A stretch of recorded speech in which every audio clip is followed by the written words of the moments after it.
Hey, so crazy thought, social media is like a knife. How's that for an opening? Now, I hope none of you get like defensive or anything when it comes to like me calling social media a knife, because there are some good things that come from knives. I mean, yes, eating food would be way more difficult. Preparing food, cutting them into little bite-sized pieces to eat. Yep, with that little one, it'd be kind of hard without it to get into like Christmas presents or Amazon packages. Yes, Yeah. and circus jugglers would be disappointed. I mean, because usually in between the bowling pin juggling act and the flaming pin juggling act is the knife juggling act. That's true, and not to make anyone even more nauseous, but if doctors didn't have knives for surgery, although I don't think that they call their instruments knives, if they didn't have knives for surgery, we'd all be kind of in trouble. Like, what if they just used spoons? Oof. I mean, a lot of people have knives to thank for even being alive today. Now, to the obvious, a knife can also be a terrible thing. Yeah, I far too frequently end up cutting myself with a knife. And again, if you're preparing food, that kind of ruins the whole thing. It does. The idea of a serial killer with knives, yeah, that's the thing of like nightmares, and gives me the creeps and super, not great. There's that song that I hate, about a crazy ex, taking a Louisville Slugger and a knife to the four wheels of your tires to your truck. That's a breakup going bad. I mean, chances are you probably don't spend much time thinking about knives in a given day.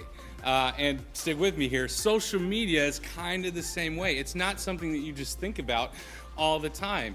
Now, you may wake up and the first thing that you do is check your social media. You may wake up and the first thing you do is post something. You may wake up and the first thing you do is scroll through and comment on some stuff. It's just part of our lives that we kind of take for granted.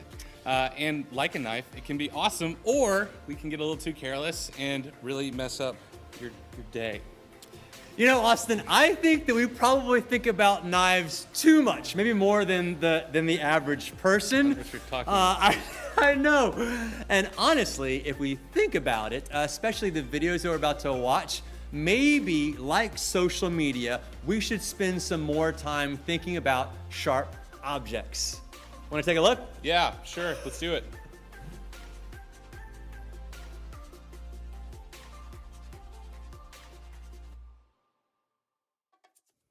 No.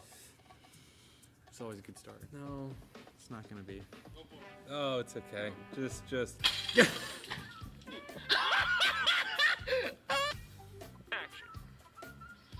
Yeah, Oh. Jedi. This is gonna be real bad. What? Yes. Oh. Yeah. Homeboy's got a glass chin. Dang. Oh no. Anything in the living room or dining room, or what is Yep. that? Yep. Saw that coming. Good job, bud. Good job. Yeah. I've totally done this. Whoa! I've totally done that. No! Matrix movie. That's terrible. I've seen that one. Why? That could be James Lott. He's always in That's him. true. Why No. would you do that? Okay. Yes. Come on. Wait, are those? That's That's not a sword. a That's a stick. stick.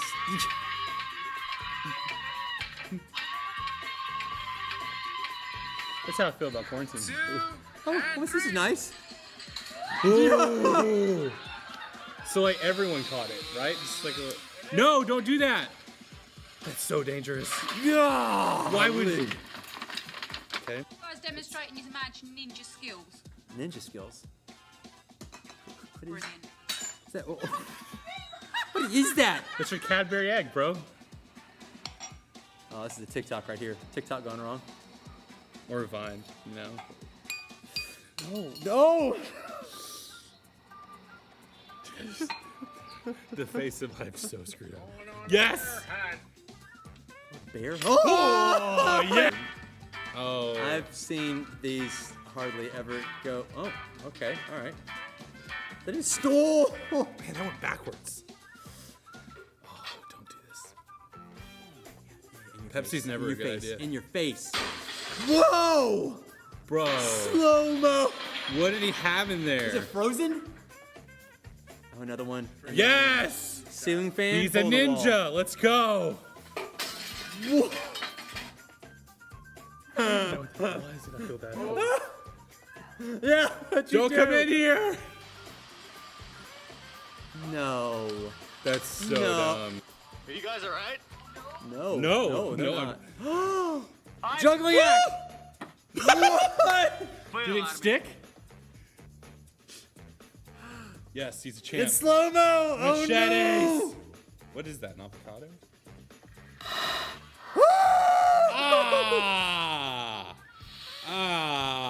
He bought that from Walmart. Is he bleeding? Oh my. It's my new During katana. quarantine? TV or light. TV or light. TV or light. Yep, TV. Is that TV behind the TV? Bros. Yes. Yeah. Yes. When animals attack. Bro, you know there's a video game on this? These guys again? Oh no. What are they trying to do? I don't know. And is that a tennis court? Yeah.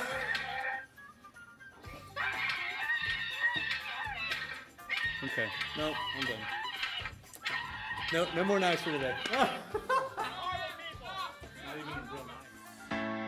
Behold the filter, one of the internet's greatest inventions. It can make you look like this, or this, or even this. But we don't just use filters to face swap with our cat. We even filter how we see ourselves through how others see us. Like, how many likes did we get? How many comments? How many retweets and reposts? But when our self-worth starts to hinge on social media, it might be time to rethink our filter. To change how we see ourselves and other people.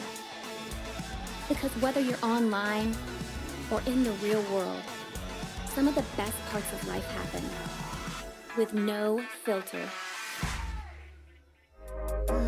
Okay, well that was something. It's just too much. The internet never disappoints, and yet it's also terrifying. None of those people need to be anywhere near us at all. Well, look, here's the deal. With social media, at its basic function, it's just a tool for connecting people. You know, in this series, we've talked about how it can be a really good thing. And in fact, our goal is for you to enjoy it more. But we also know that there are things that can cause you to enjoy it a lot less. Yeah, and my experience working with teenagers, adults, my own children, in fact, one of the times when our TikToking, Instagramming, Snapchatting represents the biggest potential for trouble is when there's no one else around and when we're feeling lonely. Yeah, loneliness puts us at risk to do something foolish faster than just about anything on earth. And if you think back on your biggest regrets, you probably discovered that you felt lonely at the time. Even when you were with someone or a group of people, you probably felt alone. You were looking for acceptance, and that's why you did what you did. And it makes sense because that's what all people are looking for all the time. But when your acceptance bucket feels most empty, which equals loneliness, that's when you'll start scrambling to fill it. And you won't always fill it with good things. Trust me, I've been there. Yeah, in week 1, we talked about how sometimes we let social media filter the way that we see ourselves, which is a lot like filling up our acceptance bucket. And today, we're going to take that one step further. So we're going to have some math. I'm going to show you a formula. It's called the trouble formula. It's loneliness plus privacy plus social media or Wi-Fi, the internet, equals trouble. When you're feeling lonely and wanting acceptance and it's late at night and there's no one else around, you have access to all this social media. And that's when you need to be on high alert. That's when you're most likely to say or do something that you wish you hadn't. And it's one of those times when you'll be tempted to cross into a place where you might see other people as objects. You might see yourself as an object and less of a person. And you might start treating yourself or someone else like they're less than human. And just like a knife has an ability to help or hurt someone, social media has the power to do the exact same thing. It filters the way that we see people. And when we see people as non-human, it's easier to hurt them. One example, pornographic content. We were getting into it in our Made series, but the whole idea of pornography is built on objectifying other people by making them seem less than real, less than an actual person. And pornographic content is most accessible online. And it's also the most tempting when you're feeling lonely. because it basically gives you an artificial technological way to feel validated. The problem is, in addition to flooding your mind with destructive thoughts, porn doesn't actually fix your need for acceptance. You may think it does, but you ultimately just end up feeling lonelier than you did before. But maybe the worst part about pornographic content is that it desensitizes you. It tricks your brain into thinking of other people as objects and products that are solely there for you to use. And here's a tip. Anytime you see a person who's made by God as a product for you to use, you're about to do something you'll regret. Yeah, but this isn't just about pornography. It's also how we interact with people in person and treat them when they're on the other side of our phones and our computers and our tablets. And I know this sounds really serious, but you know what? It really is. When we're looking at our phones, we don't have to look people in the eye. You're seeing me, but I don't see any of you, especially into your eyes. And when we don't have to look people in the face and in the eyes, we act braver or say or suggest things that we would never do so in person. Now, this is even true when it comes to people you date, people who are theoretically already accepting you. When it's late at night and you're both by yourself, which kind of makes you feel like you're in secret, you tend to be more willing to say things, suggest things, agree to things, text pictures, and ask questions that you may not be willing to do at any other time.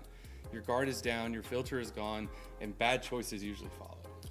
Now maybe you're not here yet.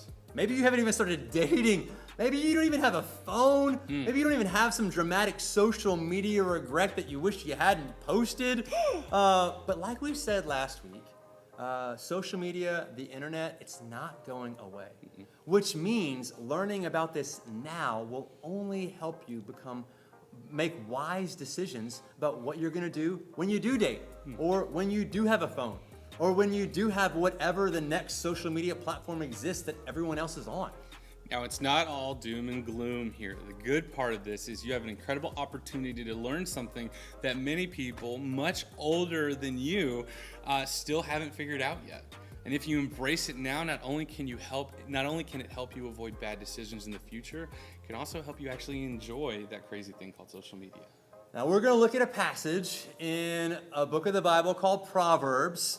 Not Paul. It's not Paul this time. It's not Paul. It's not Paul this time. Someone other than Paul. It's a funny inside joke. Sorry. King Solomon. King Solomon, who is known as one of the wisest men ever, wrote most of the book of Proverbs. And many people believe that Solomon was writing this to either his son or all of his sons. So it's not like he was just, writing glib quotes on his Instagram story account somewhere. No, he's writing specifically with intention and motivation to real people, caring for, wanting the best, the most for his sons and how they chose to live and make decisions. So, Austin, why don't you read for us what it says in Proverbs 14:16? One who is wise is cautious and turns away from evil, but a fool is reckless and careless. So let's break this down, okay? One who is wise. Wise isn't about who makes the best grades, the valedictorian of your class, or who has the highest IQ out of everyone that you know. Sometimes, in fact, the smartest people make very unwise decisions. No, wise people are people who make decisions that are better for their future. Yeah, and people who go for the best life has to offer instead of just following what everyone else does. Yeah.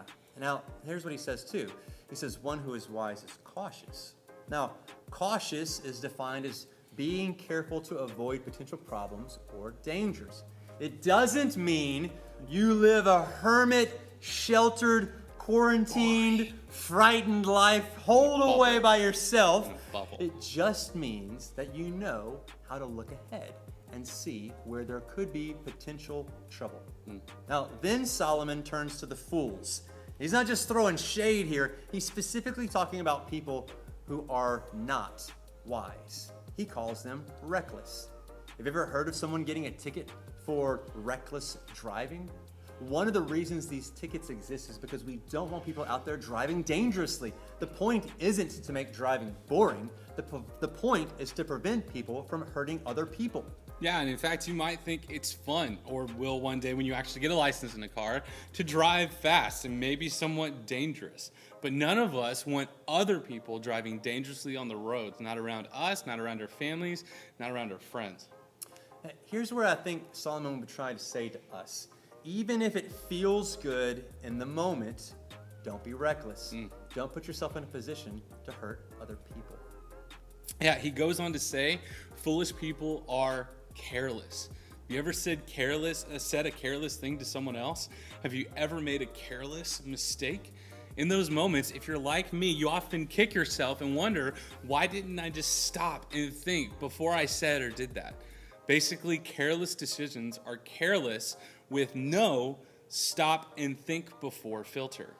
Yeah, and here's why Solomon's words are so perfect for our discussion about social media. Because late at night, or when you're by yourself and all you have is your phone or your tablet or your computer, that's when you're most likely to let your guard down.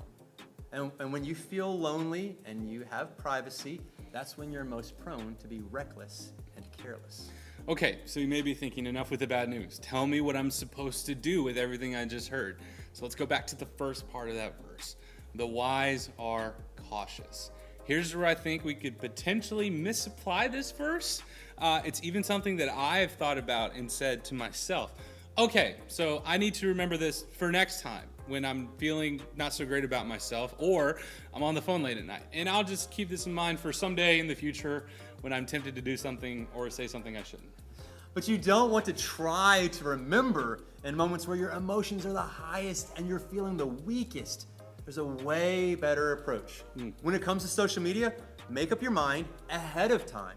Decide what you're going to be wise and cautious about. Decide now what you will and won't do then, and create boundaries for yourself around your decision.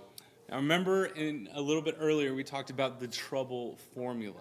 Loneliness plus privacy plus social media can equal trouble.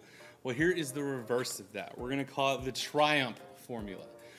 It means pre-decide plus pre-invite plus plan a way out equals triumph. So pre-decide. Make a list of the things that you will and will not do or say on social media, especially when you're by yourself. Things like which sites you're going to avoid when you're by yourself. Now, which lines you'll never cross or never cross again on social media. And this should also include texting, which technically isn't social media, but still needs the same guidelines and boundaries in our lives. It could also be the what sort of things will you refuse to do or say to another person online, no matter how much they insult you, hurt you, or frustrate you. Now look, this list could go on all day long because the instances are as varied as you and I are and the situations that we find ourselves in. It's really up to you to pre-decide and make up your mind ahead of time. So next, pre-invite. Whatever you decide, you'll need help sticking to that plan. So ask somebody you trust, like a small group leader, if you can share your pre-decision with them, and invite them to give advice on your plan now, and pre-invite them to consistently ask you questions down the road of how you're doing with your plan. If you're getting really serious, give them the password and give them permission to scroll through your phone anytime that you find yourself together. And then finally, plan a way out.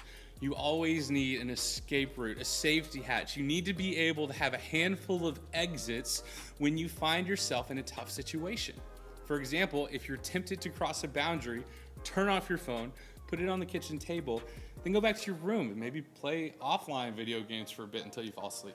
That's great advice regardless if you're feeling tempted. Yeah. We've set up a charging station in our kitchen where we turn in phones and iPads so that they stay there and they don't wander off. Another great idea is to put your phone on airplane mode. Or use the bedtime feature so that you don't get notifications after a certain time of day or before a certain time of day in the morning. Another safety hatch, ask your mom to call you. Crazy, I know, but then you get to tell people, hey, I gotta go, my mom called me.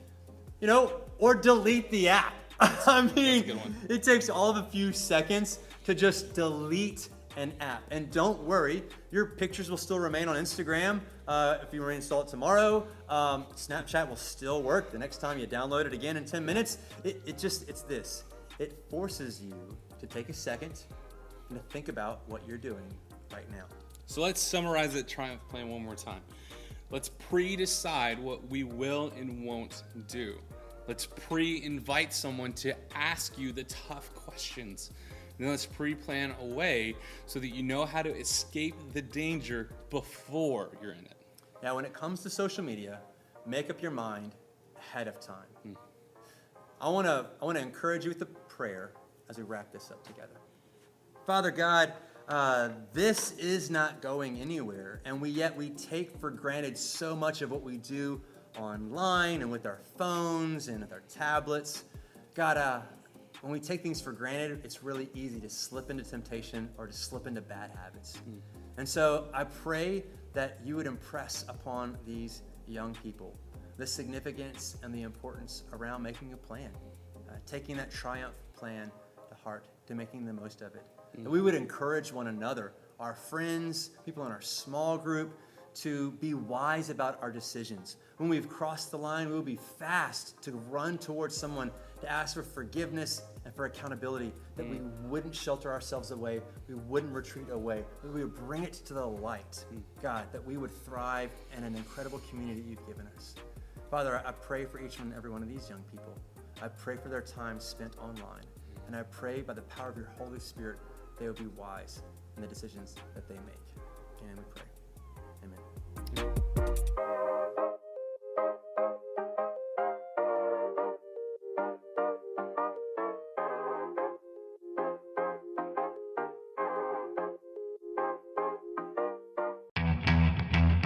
I know that this might sound a little crazy, but one of the most dangerous things about social media is that it can filter the way that we see one another. It can make us feel like people are objects and not human beings who exist and have real lives on the other side of the screen. When you learn about Jesus, you realize that he cares a ton about humanity. One of the best things about him is he always saw people as more valuable, even when the rest of the world saw them as less. He wanted us to truly care for people, and Jesus gave great honor and respect to those people. He encouraged, because he wanted to be a model for us of how to do the same. That's right. And this week, we have another XP for you. It's a simple activity that will help anyone watching this video or who wants to take this idea another step further.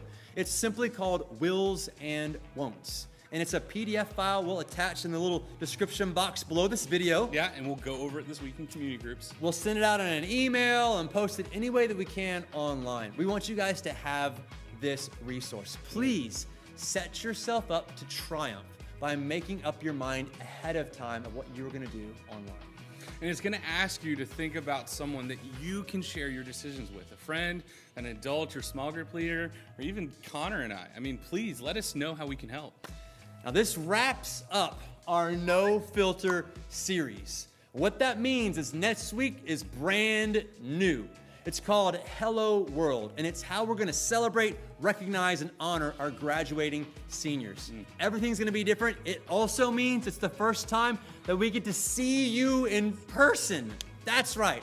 Our online weekend experience is going to drop earlier in the day. So we'll see you online earlier, so that later in the day, around this time, we're gonna have a parade here at the Seguin location downstairs in the parking lot, where our guests of honor, the seniors, will parade through, and we will throw a big old party in their honor. So mark your calendars, set your date, set an alarm, tell your friends. 1 week from tonight, here at the Seguin Lane location. And also going on in June is we're going to start gathering in community groups in person. We don't have to be on Zoom calls or FaceTimes or all this other nonsense. We get to meet together in homes around the city. So check Instagram, emails, Facebook, all those stuff, because we're going to be posting dates, times, locations, other things that are not as important as meeting in person.